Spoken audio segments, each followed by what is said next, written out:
उनके नाम होते हैं और उनकी जान को खतरा भी होता है।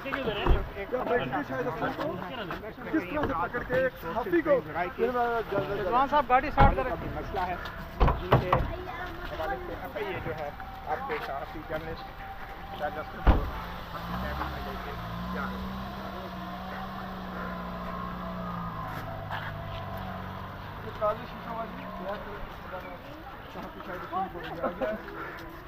जी उमर चीमा साहब, अब जो एक चीज़ इंकशाफ सामने हुआ है वो यही है कि लैपटॉप का पासवर्ड और मोबाइल का पासवर्ड, एक सहाफ़ी का जो मोबाइल और लैपटॉप है उसका पासवर्ड अगर इस तरह बाहर आउट हो जाता है तो उसका क्या मतलब हो सकता है? मतीउल्लाह, आपको आपके नॉलेज में होगा कि अमेरिका में इवन टेररिज्म का केस हुआ था और उसके बारे में FBI ने भरपूर कोशिश की है, इसके बावजूद एप्पल ने उनका पासवर्ड उनका ब्रेक नहीं किया था। ये बड़ी प्रोटेक्शन का इशू है और उसमें सिर्फ ये बात नहीं है, एक तो ये है कि इनका एक हेयर से पे उन्होंने पकड़ा है कि एक बंदे को कोई इनके पास एविडेंस नहीं है अभी तक, ये नदामत के मारे कोई और इधर उधर आएँ बाएँ शाएँ कर रहे हैं एक तो। और दूसरी बात ये है कि क्या आपने अगर जनरल बाजवा का उसमें देखना है कि क्या इस बंदे ने आगे रिकॉर्ड भेजा था, तो अगर वो आपको नहीं मिलता, क्या या तो आपकी हो ना कि कोई एक पर्टिकुलर इन्फॉर्मेशन देखनी हो, आप पूरा मोबाइल चेक करेंगे, कोई जर्नलिस्ट ये अफोर्ड कर ही नहीं सकता। और इनको जो है इनको कोई इनके पास कोई पैसे सफिशिएंट एविडेंस होनी चाहिए थी एक बंदे के बयान पे, और वो बंदा बयान क्या दे रहा है? वो बयान ये है जी कि इसने मेरा राब्ता कराया था। अब राब्ता उसने 5 साल पहले कराया होगा, राब्ते का क्या मतलब है कि इन्फॉर्मेशन भी वो पास ऑन कर रहे हैं, तो ये इंतहाई रिडिकुलस एक्ट है। और इससे लोगों का जो जानने का हक है, राइट टू इन्फॉर्मेशन, वो कैसे मुतासर हो सकता है जब सारे ज़राए या उनके नाम किसी सरकारी अथॉरिटी के हाथ लग जाए? तो आइंदा कोई सहाफ़ियों को कोई खबर कैसे देगा? नहीं, कोई नहीं देगा। ये एक मैसेज है, ये एक जर्नलिस्टों के लिए भी मैसेज है और ये जो उनके पोटेंशियल सोर्सेज हैं जो उनके साथ इंफॉर्मेशन शेयर करते हैं उनके लिए भी मैसेज है कि आपने आइंदा किसी के साथ नहीं करना। हम दोनों को एक इबरत का निशाना बनाएंगे। तो एजाज सैयद, आप इसको कैसे देखते हैं कि आपको अगर कोई आपका लैपटॉप या मोबाइल का पासवर्ड मांगे तो आपका क्या रद्द-ए-अमल होगा बतौर सहाफ़ी? मतीला, कोई भी जर्नलिस्ट, चाहे मैं हूँ चाहे आप हैं या कोई भी जर्नलिस्ट यहाँ पर सारे मौजूद हैं, कोई भी अपने सोर्सेज, अपने जो कॉन्टैक्ट्स हैं उन बंदों की तफसीलात कभी भी नहीं देगा जो उससे राब्ते में रहते हैं। कभी भी ऐसा नहीं होता, क्योंकि जो जर्नलिस्ट हैं उनकी ज़िम्मेदारी होती है कि वो जिन लोगों से वो राब्ते में रहते हैं उनको तहफ़्फ़ुज़ दें और उनका एक ट्रस्ट रखें। तो पूरी दुनिया में ऐसा नहीं होता। अमेरिका में एक खातून जर्नलिस्ट वो 6 माह जेल में रही हैं। पूरी दुनिया में, हमारे हिंदुस्तान में पड़ोस हमारा जो है वहाँ पर जर्नलिस्ट गिरफ्तार हुए हैं, उनसे सोर्सेज उनके मांगने की कोशिश की गई है, नहीं दिए गए। पाकिस्तान में भी ऐसी बहुत सारी एग्जांपल्स हैं।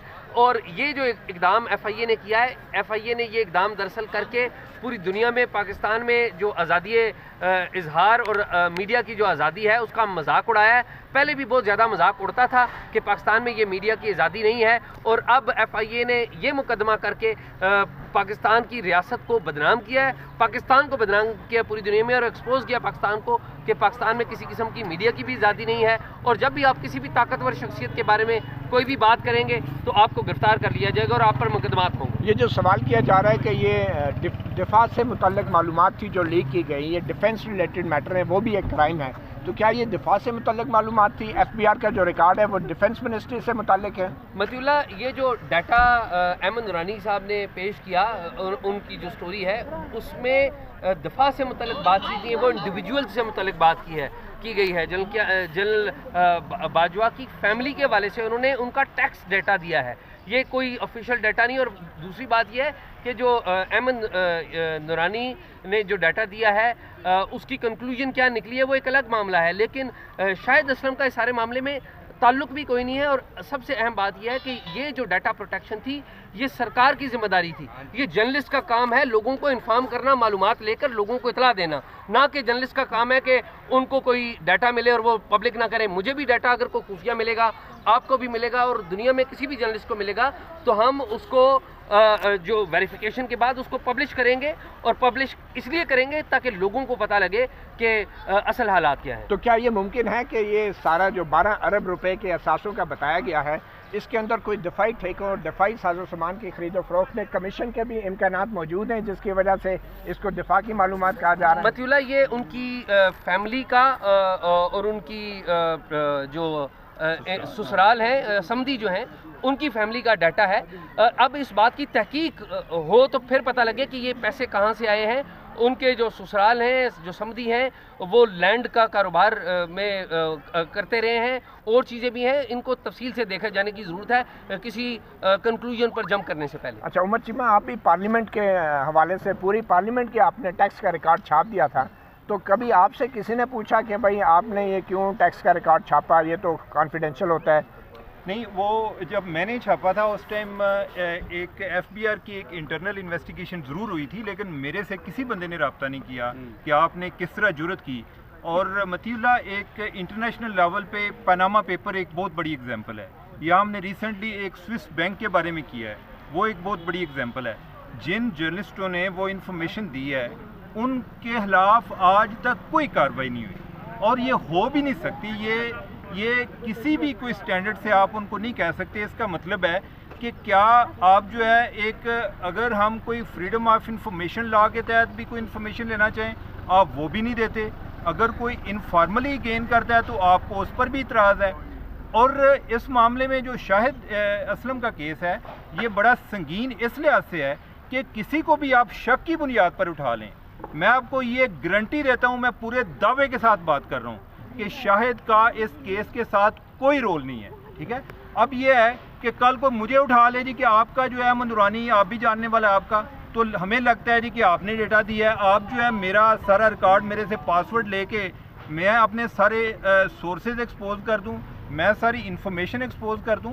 یہ تو ایک بہت یہ ایک بڑا سیریس کیس ہے. لوگوں کی جان کو بھی خطرے میں جانوں کے خطرے میں ڈالے گا، اور یہ ایک نیا پریسیڈنٹ سیٹ ہو جائے گا. اور میرا خیال ہے کہ شاہد کو کسی صورت میں یہ ڈیٹا ان کو پاسورڈ پرووائڈ نہیں کرنا چاہیے. یہ انتہائی سنگین قسم کا مذاق ہے. اور یہ آرٹیکل 19 اور پاکستان میں صحافت کے مستقبل کے لیے اس کے کیا اثرات مرتب ہو سکتے ہیں؟ دیکھیں، یہ بڑا ڈینجرس ہے، اور خاص طور پہ انویسٹیگیٹو جرنلزم کے حوالے سے یہ بہت ڈینجرس ہے. آپ دیکھیں کہ جب وہ پہلے وہ رانا ابرار نے توشہانہ کا کیس منگوایا، اور وہ فریڈم آف انفارمیشن لا کے تحت کر رہا تھا، رائٹ ٹو انفارمیشن لا کے تحت. اچھا، اس نے بھی شکایت کی کہ مجھے دھمکیاں دی جا رہی ہیں. آپ لوگوں کو فارمل طریقے سے بھی نہیں کرنے دیتے.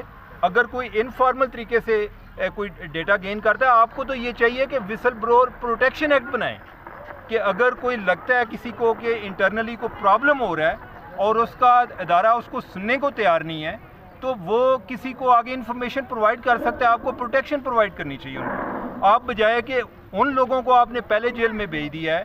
دوسرا، آپ جو جرنلسٹ ہیں ان کو شک کی بنیاد پہ اٹھا رہے ہیں. آپ کے پاس کوئی ایویڈنس نہیں ہے. اس سارے عمل میں آپ وزیر داخلہ کے رول کو کیسے دیکھتے ہیں؟ وزیر داخلہ کا انتہائی مایوس کن رول ہے. اب کیا وزیر داخلہ کے نالج میں نہیں ہے آپ کے خیال میں؟ وزیر داخلہ آپ خود جو 6 ماہ جیل میں رہ کے آئے تھے، وہ ان کو یاد ہے. یہ جو لوگوں کو اس طرح ایک انتہائی غلط طریقے سے اٹھا کے آپ اس طرح ٹرانسپورٹ کر رہے ہیں لاہور سے اسلام آباد، فیملی کو پتہ نہیں ہے. آپ کے پاس کو بے بنیاد الزامات کی بنیاد پہ آپ نے رکھا ہوا ہے. کل جو ہے آج یہ ریمانڈ مانگ